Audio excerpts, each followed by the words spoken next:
Good morning. Good morning. I hope you all are in enough shade. I see some people have sun bouncing off of their faces and heads, and hopefully you're comfortable enough. It's what a beautiful day. We didn't even have to worry about the rain, and I understand that it was really windy, so everything just calmed down and made us a perfect day to get back together again here at the Unitarian Universalist Church of Pensacola. I'm so happy to be here with you today. And as always, we are continuing to try new things and experiment, so don't expect everything to go, just smooth as pie today, okay? Be ready for a little excitement. I've already had enough of that this morning. We will begin with a little more music for centering, so if you're just getting yourself here and just gathering your thoughts about you, it's time for those slow, deep breaths as we bring ourselves into this wonderful, loving community that means so much to each and every one of us.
And Marylee has words for Chalice Lighting.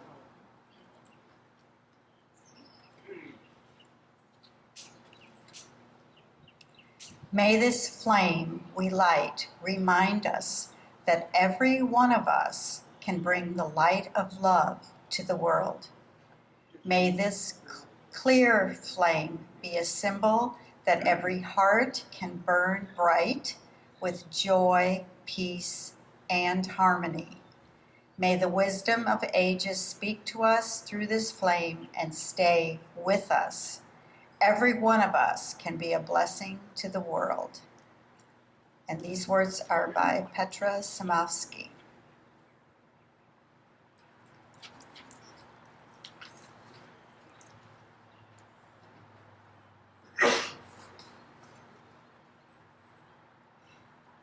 Our opening words today are composed by Marta Valentin. We come together today to honor the universal community of seekers to which we all belong. We gather together today to share from our deepest place of safety that we might nurture ourselves by celebrating one another. We call into our presence this hour our ancestors who love, labor, and commitment made it possible for us to be here now. Let us call one another to the table of abundance, that we may feed on those fruits that sustain us and ever ask us to grow. Let us open this moment with hearts that have no borders.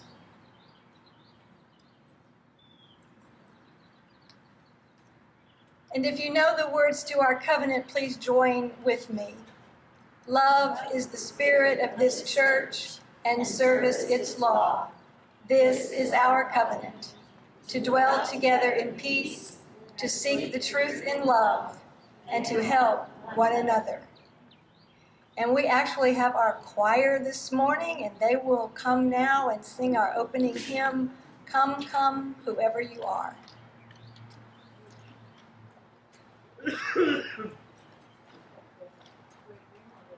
I think most of you know the words to this. It's come, come, whoever you are, wanderer, worshiper, lover of leaving. This is no caravan of despair. Come, yet again, come. We're going to sing it together. One time through in unison, all together. And then we'll sing it as a round. And we're going to do just two parts as a round. And this half can come in, and this half can come in second. Optional. If you want to sing, you can. We'd love to have you.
Thank you so much.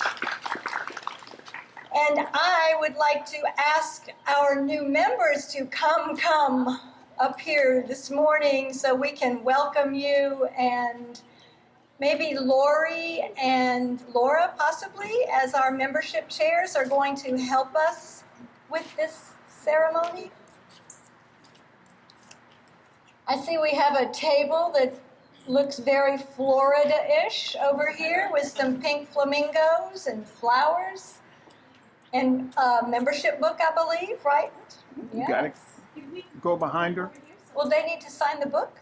Are they going to? At some point today, yeah. Oh, okay. So you want to do that later? Okay. All right. Well, then I guess we can take care of that later. Let's just, okay.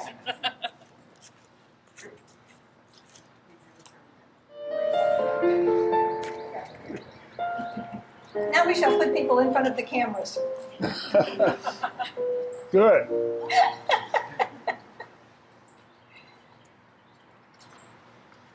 Wait, that's good. Are we good? That's good, yes. All right, since we're not handing out a lot of papers, I'll have a part for you to repeat after me, kind of like a wedding, because we're sort of getting married to some new people today who have decided to join our community, and I'm so, so delighted to be able to welcome you and to have this ceremony and for us to be together to do it, huh? How about Amen. that? So we are welcoming Chris Brockway and Heather Stefanescu. Yay. So congregation, you repeat after me. We warmly welcome you into membership. We warmly welcome you. We are glad you have chosen to join us. We are very glad. We know that the ideas, We know that the ideas, energies, resources, and commitments energies, resources, and commitments which each of you bring will greatly enrich will greatly enrich. our vibrant and growing community. Yeah. And our new members have something to say to us. Today, we celebrate entering membership with Unitarian Universalist Church of Pensacola. We bring to the community our strengths, our limits, and our unique desires. We ask for a place of love and encouragement as we find our way among you. We are glad to be here.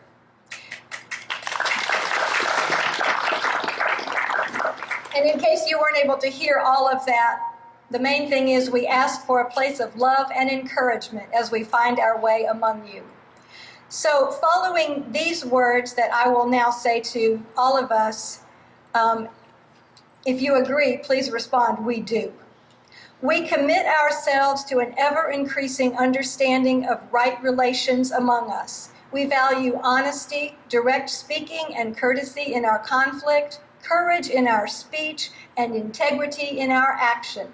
We hold one another accountable to our very best intentions. We do. May we be true to ourselves, true to each other, and true to the vision of the beloved community we are ever becoming. We do. May it be so. Yes. Thank you and welcome. We look forward to greeting you again after the service during coffee hour and getting to know you better. All right. Follow their orders.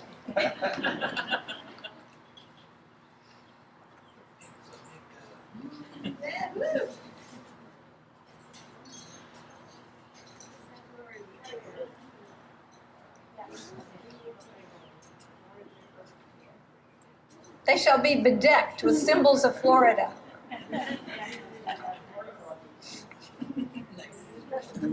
No Mardi Gras beads? Yeah.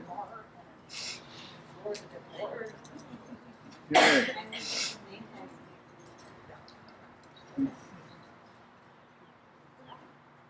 All right, now we're done. Thank you so Yay. much.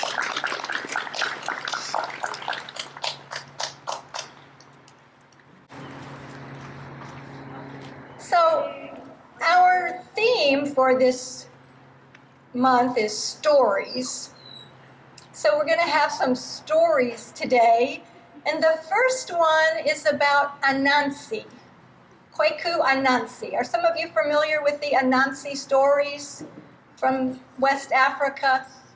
Yes. So Anansi looked like a man on the top and looked like a spider from the waist down. Spiders have lots of legs, so Anansi had lots of legs, and he could spin webs, and he lived on the earth among the human beings, and he was always watching for ways to help make their lives better. And he had a lot of clever tricks. He was a kind of what we call a trickster. But at one point, Anansi saw that the humans seemed kind of sad. And he decided that they really didn't have anything to make their lives happy and bright. And then he remembered that Niami, the sky god, had something magical called stories. And these things could make people happy.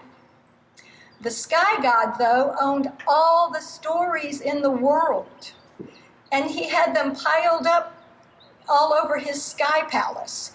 And there were plenty enough to share, but he had them all up there, hoarding them all. And so that's it, said Anansi. Humans must have stories. So Anansi spun a web so he could go up into the sky, into the heavens, into the sky god's palace, and he climbed so high that the human villages were like little tiny dots behind him. And then at last he arrived at the sky god's palace. And Nayami greeted Anansi from his throne. Anansi, have you come to hear another one of my stories, he asked. The lives of the humans are so dreary, they need something to give them hope. I was hoping that maybe you would share stories with them, said Anansi.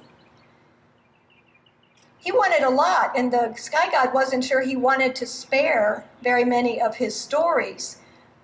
So he decided, but he didn't want to seem selfish. So although Anansi asked him for the stories, he said, well, I will share my stories with you and the humans, but you have to do 4 very difficult tasks for me. Now the sky god is assuming these are going to be impossible tasks. First, you must capture Mumbaro, the deadly hornet swarm, and Omini, the killer python, Osibo, the stealthy leopard, and Mwasha, the mischievous fairy. So the sky god expected Anansi to give up right then and there, but instead Anansi said, very well, human beings will have your stories soon, and they will tell most of them about me.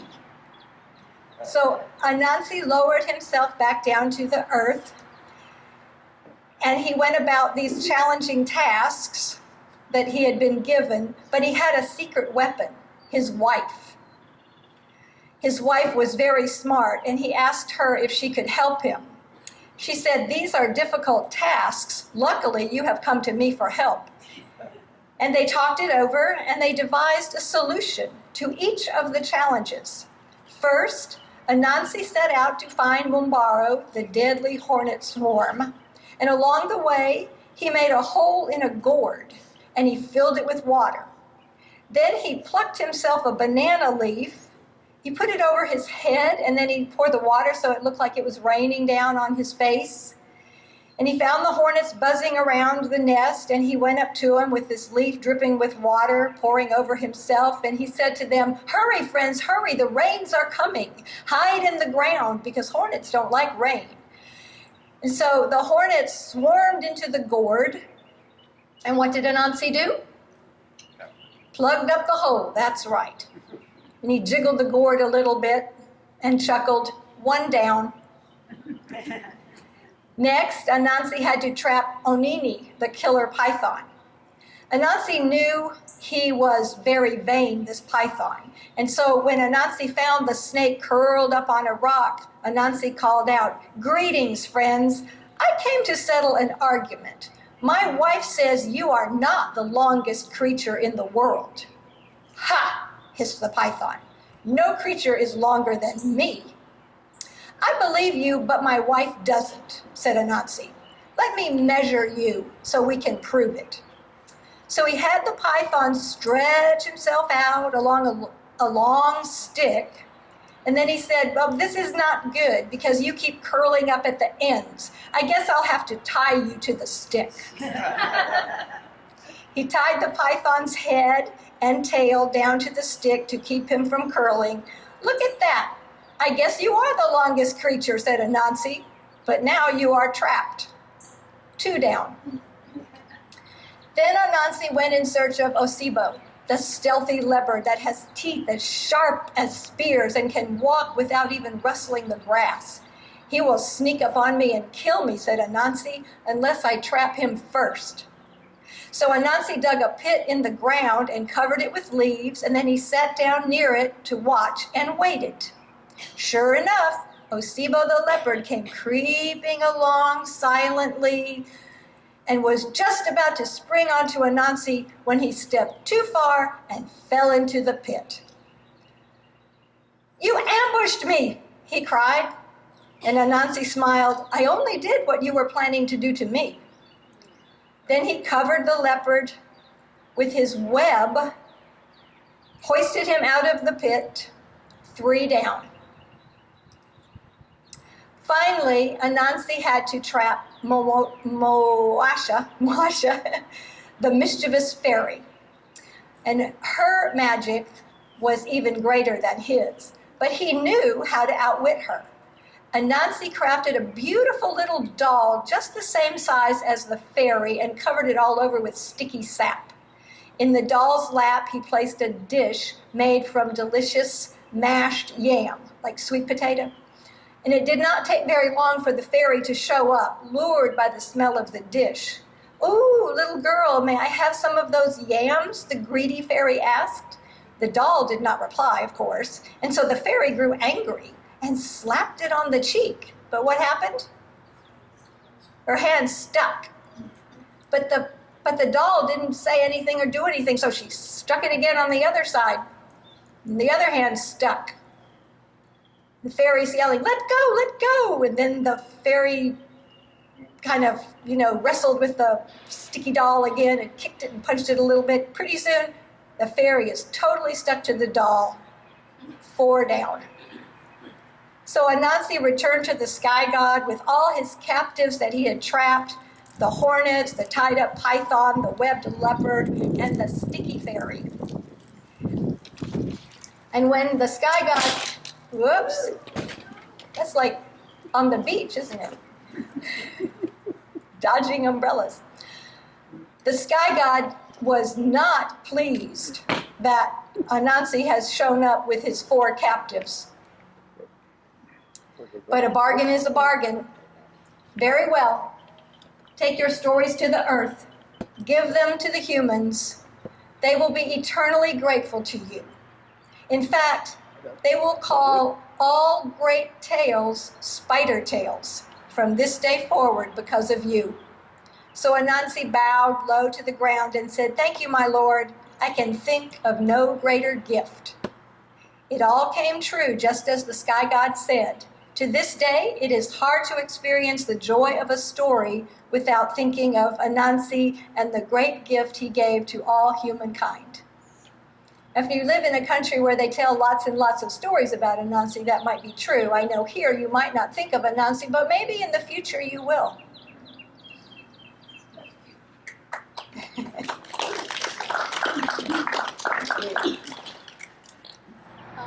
So this is the time when I give you an opportunity to share your resources with this church. As you can see, we are a fine community with a great story behind us, and in the middle right now we're in a great story, and a story to continue on forever and ever, as long as we are able to support what we're doing here and give of our time and our talent and our treasure and our much love. So I have some baskets up here that can I have a couple of volunteers so that we don't actually pass the baskets, but I'll walk and you can put your offering in the basket. And if you have not sent up if you want me to tell something for a joy or a sorrow from you, and you have the little piece of paper, or if you need one, raise your hand and you can put that in the basket also. Thank you, Hugh Ed, and our new member. Heather. I was going to call you Stepanescu.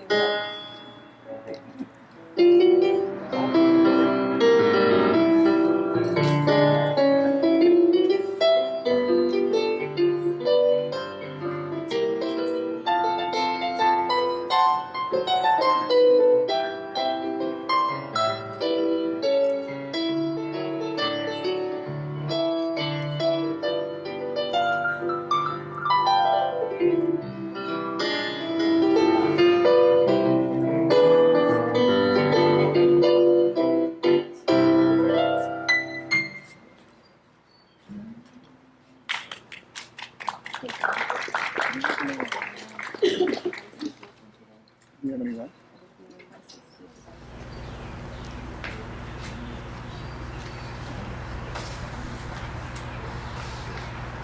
thank you for the ways that you blessed this church.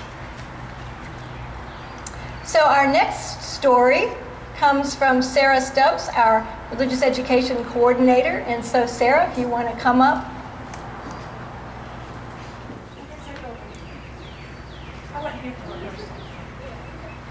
Hi, good morning. Good morning. Put my glasses on so I can see you. It's wonderful to be here today with everybody. Just wanted to take a minute to point out the posters we made during quarantine last spring. That they're all put together, the puzzles. For those of you that weren't here or didn't get a chance to participate, it was a family multi-generational project that we did to stay connected during the quarantine. I sent out puzzle pieces to people that requested them, and they decorated them in their own original style. We brought them all together to make a welcome home poster, and then when we were still in quarantine and hadn't gotten back together, we made another one, Blue Boat Home. And I'm coming up with some ideas for another activity like that for this summer. I'm thinking maybe UU trading cards, kind of like artist trading cards. I'll have more information about that later. So today I have brought a story that is also, well, it's called a fable, which is a story, right? A fable's a story. And the title, and it's an Aesop fable, I said that right, is Belling the Cat. So once upon a time, long time ago, my mice can come in, there were a group of mice that lived in a faraway place. And they gathered together for a very important meeting to discuss how to free themselves. Come on all over, mice. I can't see you over there. Neither can the camera, so right about here, mice. Okay, so the mice have gathered and they're meeting. And then they're meeting about this cat in the blue here. She's our cat, and she gives them such trouble. And they wanted to figure out a way to get rid of the cat, or at least find a way of knowing when this cat was coming, so they might have time to run away. Indeed, something had to be done, for they lived in such constant fear of her, clawing that they hardly dared stir from their dens by day or by night. Many plans were discussed, but none of them was thought good enough. At least, at very last, a very young mouse got up and said, "I have a plan that seems very simple, but I know it will be successful. All we have to do is hang a bell around the cat's neck. When we hear this bell ring, we'll know immediately that our foe, the cat, is on her way." All the mice were much surprised that they had not thought of this before. Such a plan! But in the midst of their rejoicing of their very good fortune, the older, wiser mouse arose and said, "I will say that the plan of this young mouse is very good, but let me ask one question. Who will bell the cat?"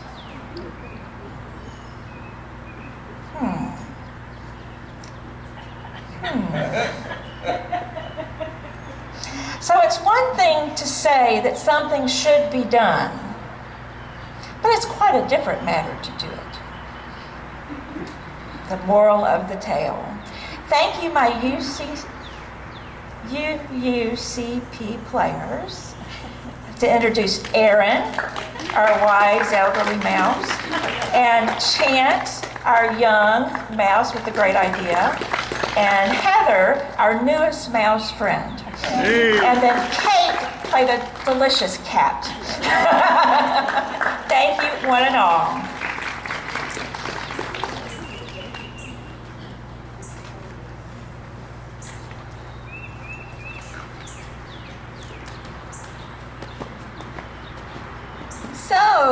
Nobody wanted to bail the cat. Now what? Plan B. Somehow that didn't turn out to be the greatest idea, did it? It had some flaws. And maybe there were some other solutions. Does anybody think of some other solution that might have worked? The mouse with the longest tail could have been elected to bell the cat. Oh, an election. Actually, an appointment, huh? Uh-huh. The spider lady, our person. The spider person. Call Anansi. Yes. They need a dog. They need a dog. Oh, yes. Rescue! Oh, there he comes, a cute little beagle. I love it. I love it. So when I heard that Sarah was going to tell that story, I thought of a lot of different things, reasons why we might want to tell that story. And I have to say that the first thing I thought of was, how are we going to make sure everybody has a mask on? It was my first thought, but that was not at all what Sarah was thinking about. But I thought, in this time of danger, how do we make sure that we're all safe? And how do we go from feeling like we needed to protect ourselves so much and still do to letting go of some of that? And then there are all these new ways that we're having to figure out how to do church together. So the power of a good story is that it leaves the field wide open for lots of ideas to populate, new thoughts. And we have many, many smart and caring people in our church, and our overall goal is always to be inclusive and compassionate. And for some, I know that the loneliness and isolation of this time has been just unbearable. And getting back to being with one another and with friends is essential to our well-being. And this shift from 14 months of protective behavior, remembering to wear a mask everywhere we went, wiping down the groceries, changing clothes, taking showers, sanitizing our hands after every shopping trip. Or the other day I was at a garden party outside with everybody that was vaccinated, and somebody shook my hands, and I went in the kitchen and washed my hands. I was like, who shakes hands now? Pumping gas. I still don't want to touch the gas pump. Our systems have been on high alert, and a person doesn't just switch that off and on just like that. So it's going to take some time. And then there are others for whom the vaccination is not yet available.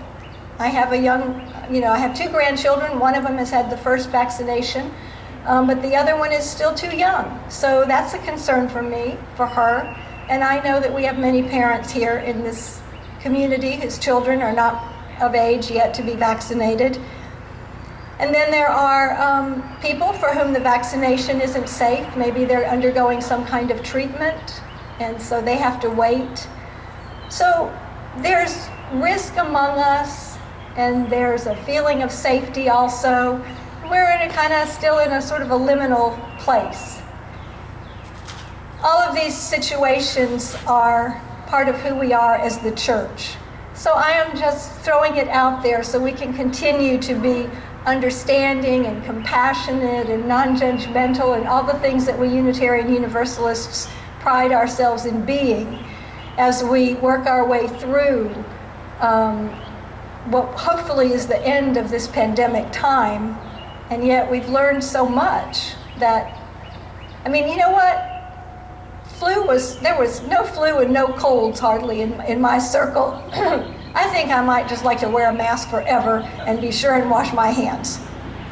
But thank goodness for all the learning that we've done over the last 14 months, and thank goodness for the technology, because the church isn't just those of us that are sitting here. There are people watching us on Facebook Live today, and you are part of the congregation also. And so I'll have to keep reminding myself of that too, that we're not just us, we're all of us. We are people here and we are people at home, and we are people on vacation maybe or traveling. So our congregation isn't just the folks in the building or outside of the building.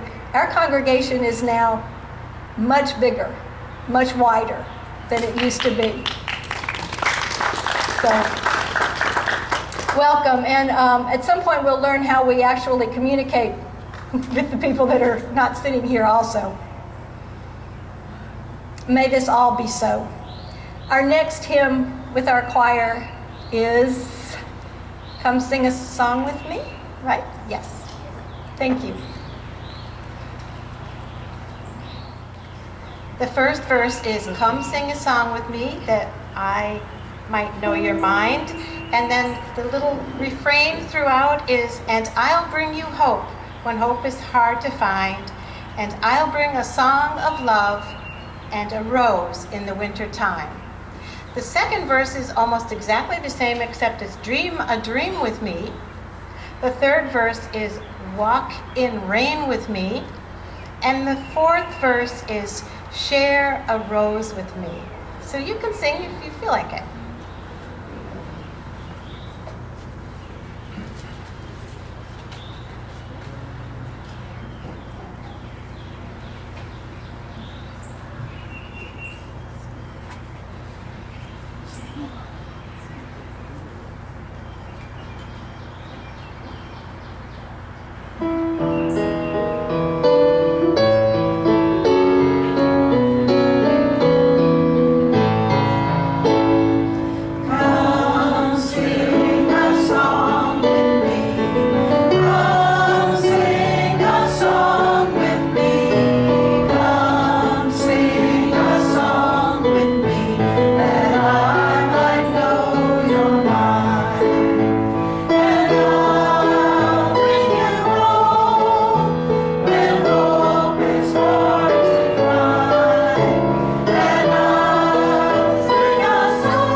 Up. Anytime you want to stand up and move when there's music, Dance.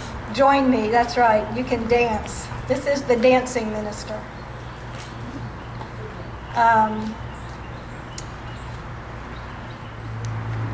So I have one more story, and then we're going to do joys and sorrows, and then we're going to hear a little bit about the survey. And but I wanted to kind of close the portion with this story from my very good friend, the Reverend Chris Bice from the Knoxville Church.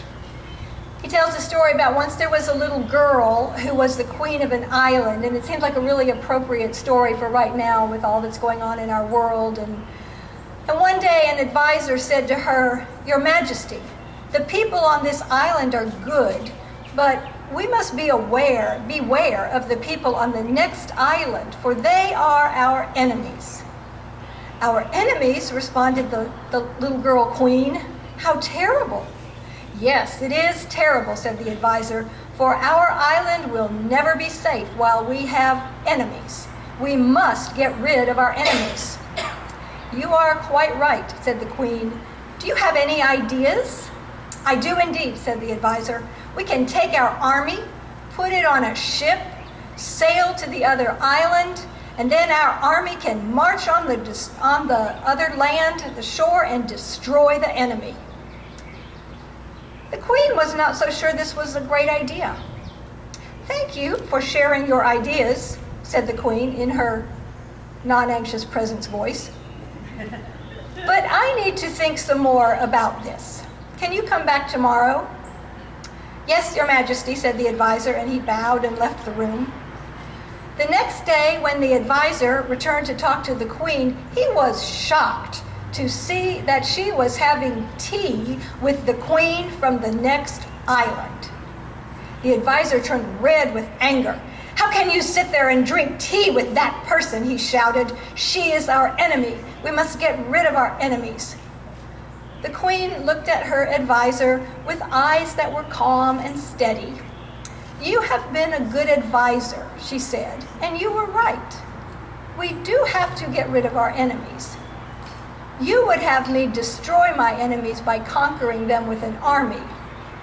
But the best way to get rid of your enemies is to make them your friends. Yes, thank you.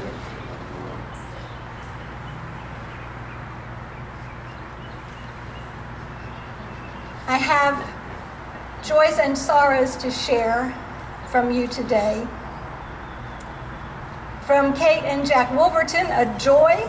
Our son Nathan married Molly in Costa Rica last month. Oh, no. Oh, man. Big step. What a wonderful place to go and have a wedding, and I'm delighted to see you both here today and back with us. From Scott, for my Aunt Beth Satterwhite, who died of COVID-19 last week. She was a good person. Yeah. So amidst the joys, we have sorrows, and thank you for sharing that with us, Scott. Our hearts are with you.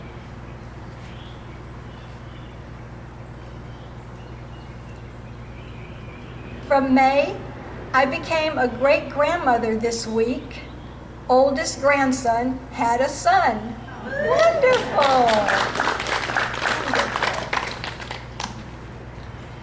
And from Chris B., joy, becoming a member of UUCP and meeting all you wonderful and amazing folks. And we are so glad to be meeting you. And we did not meet the rest of your family, did we? I just have my son James here with me. The other two are at home sleeping. Welcome, James. Welcome, James. Welcome, Okay, James. we're sorry to embarrass you, but you could so have come up with Chris when Chris came up. Welcome. Welcome. And also a sorrow from Chris. My grandmother is very sick and entering the last stage of her life.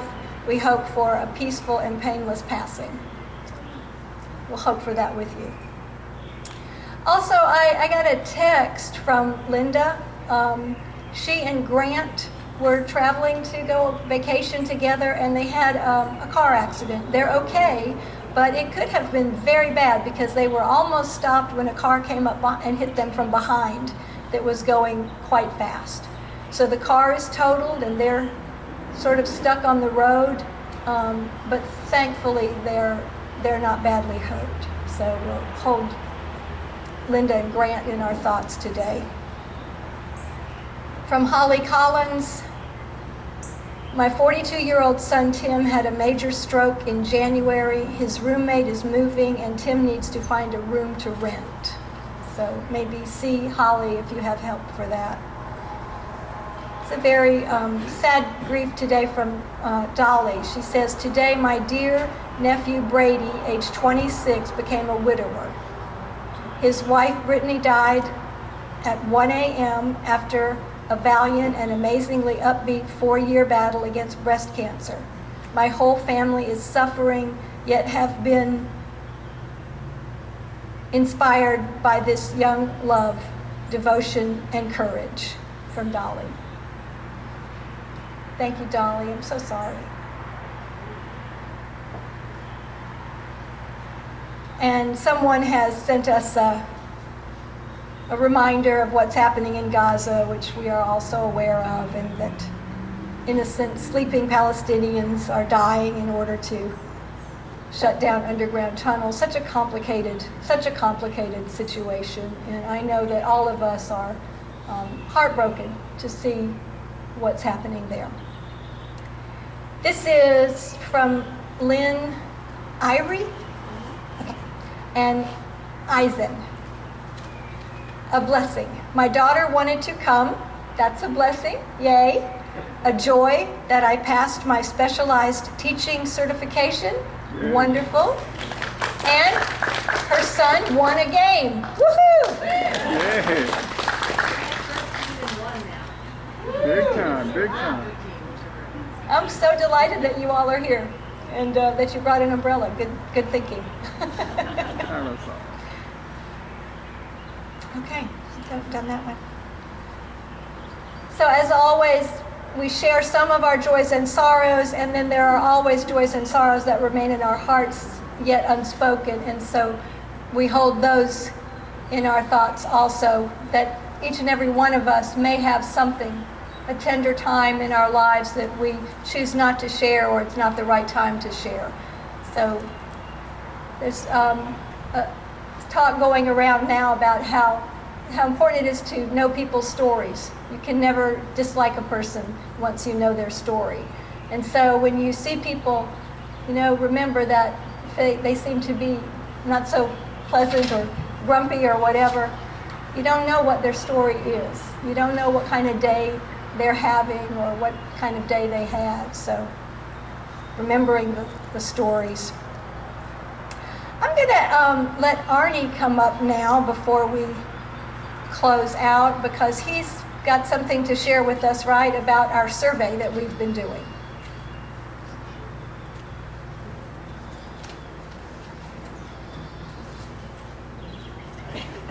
Thank you. Good morning. Good morning. Well, I guess everyone knows that the vaccination survey went out to all of our members and friends.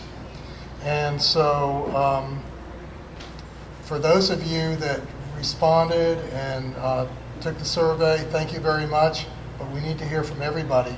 I can tell you that we've had a response rate of 56%, which is good if it were a customer satisfaction survey, but this is not. We need to hear from as many members and friends as we possibly can, because we need to know exactly what we're dealing with. Now, we can look around this morning and say, well, most everybody was not wearing masks, and maybe that means that everybody's vaccinated. Well, that may be true, but we also have other people that we haven't heard from, and we need to know exactly what we have. And we need for parents, when they bring their children here, to feel that it's a safe place for them, that we've done everything we can to make the environment as safe as possible. So again, if you've not responded to it, please do so. Please do so today. The email went out on Monday, and I believe it's going back out again today, if it's hard to pull up from your email. Also, over here on the table, we have some hard copies, if you want to do it that way, and there's a little box for you to put it in. As you know, it is voluntary, and it's completely anonymous and private, but we do need to hear from everybody. And hopefully we'll be back inside before you know it. Thank you.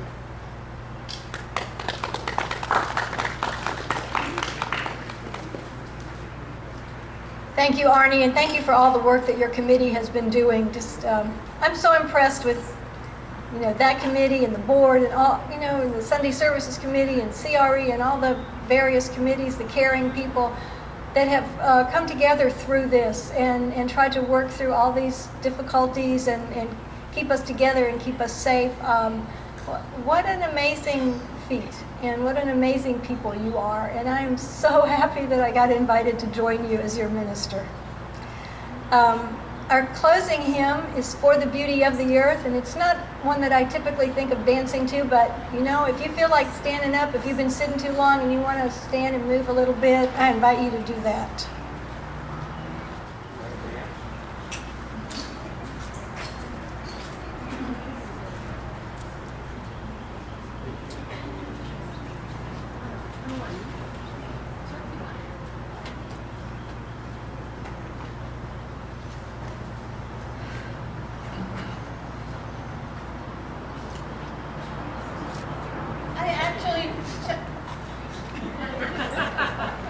I actually chose this song because it's such a song of gratitude, and it's such a beautiful time of year, and I'm so happy that we're all able to come back together. So enjoy.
Thank you so much, and Marylee has our closing words, and then as you see, we have coffee hour on the site here.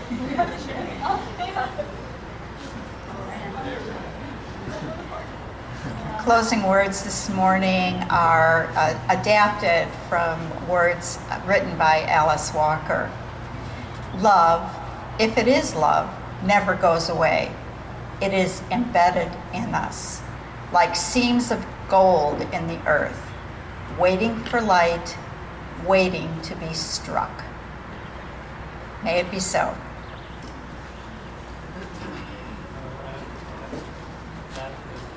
Go in peace.